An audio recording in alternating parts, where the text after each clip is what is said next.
Երկու վարժություն սիրտանոթային համակարգի եւ ճնշման կարգավորման համար։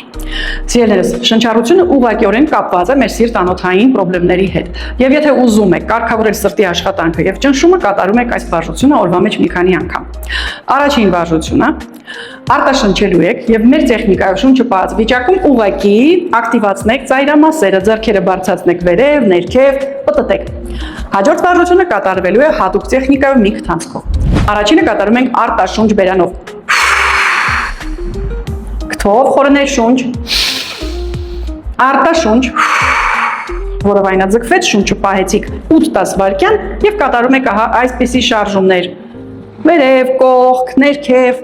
Կարևորը որ ակտիվացնեք ձեռքերը, որպեսզի արյան հոսքը գնա կողքեր, ծայրամասեր եւ վերջում քթով շունչ ու քթով արտաշունչ։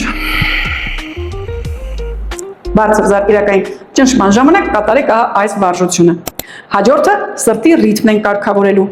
Արտաշնչելու ենք, շնչենք, փակելու ենք աջ քթանցքը եւ ձախով կատարելու ենք կարծես սրտի կողմով արտաշունչ։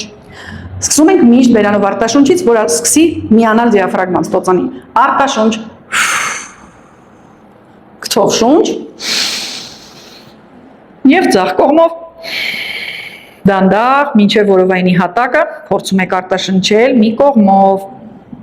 Երկու քթանցքով շունչ։ Ու նորից ձախով արտաշունչ։ Եվ երրորդ անգամ շունչ։ Եվ արտաշունչ։ Քթով հանգիստ շունչ։ Եվ վերջացնում ենք վարժությունը։ Այսպիսի տեխնիկաներ եւ շատ ավելին մենք տալիս ենք մեր հատուկ կուրսերի ժամանակ։ Մեկնաբանություններում գրում եք կուրս բառը եւ մեր մասնագետները կապվում են ձեզ հետ։ Տալիս են on-line եւ off-line հատուկ ծրագրերի առաջարկ, կարգավորելու ճնշումը եւ վերացնելու սիրտանոթային խնդիրները։